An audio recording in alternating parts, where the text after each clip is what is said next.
Okay, I wanted to make this video because I kind of realized in solving the problems I've had with my squat that addressing the root issue and finding what that root issue is really important, as opposed to just looking at the symptoms and trying to solve that. And how does that show in my squat? My squat, my squat's main issue is bar path. The bar path doesn't go straight up and down. It'll go down and then I'll tip forward out of the bottom. Let's say I'm front squatting.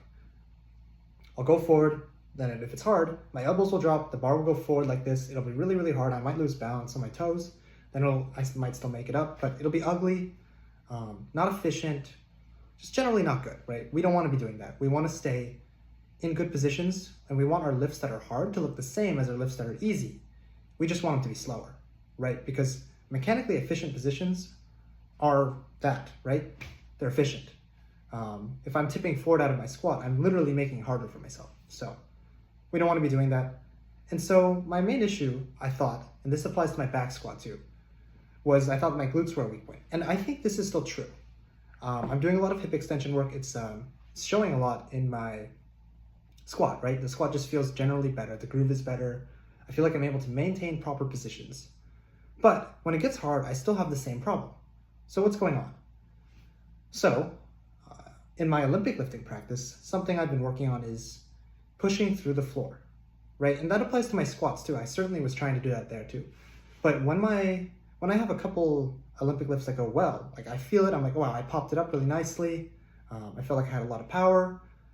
I realized that that's because I was pushing through my entire foot properly, I guess.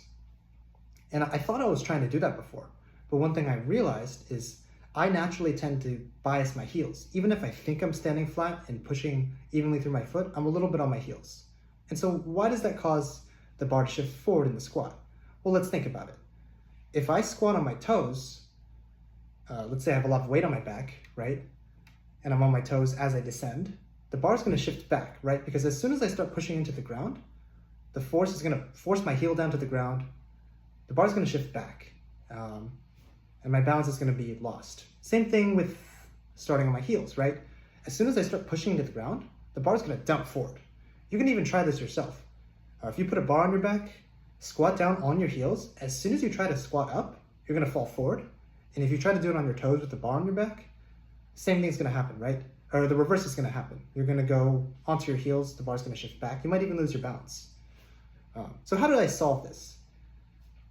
Well, one thing I've heard a lot of powerlifters say, if you've ever heard of Matt Venna or Coach Caden on Instagram, I think Matt Venna is a little bigger, but I've seen a lot of content from both of them talking about step count before squatting, right? If your step count is like not high enough, if you're taking under 4,000 steps, arbitrary number, your squat's groove is just not going to be as good. Why is that the case? Well, when you take a lot of steps, you just get a lot of practice of external and internal rotation of the foot and your hip, just how you're pushing through the ground, flexion and the extension of the ankle, stuff like that, right? And so what I did was I started practicing even foot pressure because I kind of understood the feeling, and I had a couple of squats where I was like, whoa, is this how good squatters feel, or is this how people's squats normally feel? Because I never felt like that. And so I was like, okay, let's try to match this feeling when I'm walking. And yeah, lo and behold, that's kind of what helped solve my issue. I mean, it's not the walking itself, it's just the intentional practice and the knowing the root issue, right? Now I know the feeling of having proper even foot pressure and not being biased towards my heels. And so when I squat down, I need to try to achieve that. I'm gonna insert a clip of me squatting one of my sets today. And you can see in rep 1, it's good.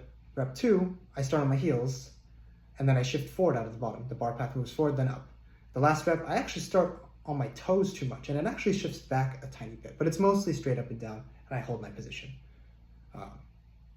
So yeah, hope that makes sense. I kind of tried to keep this not too long, and I think it's a really interesting example of how when you think about solving your problems, you might think it's a muscular weakness and you might think it's a technical weakness. A lot of the time it might be a little bit of both. And in my case, it was a muscular weakness and I thought that was the main problem, but it actually was a technical issue. Now, fixing the muscular weakness is only going to help me, right? We're only as strong as the weakest link in our chain, for sure. This is kind of a tangent. But again, if I had noticed the foot pressure thing sooner and noticed how to be evenly balanced, pushing through the floor, blah, blah, blah, I would have fixed my squat a lot sooner. Because even if I only work on my muscular weaknesses, if I'm always on my heels, I'm never going to be able to squat as efficiently or as well or as nice looking as I want to. So yeah, hope that makes sense. Thanks for watching.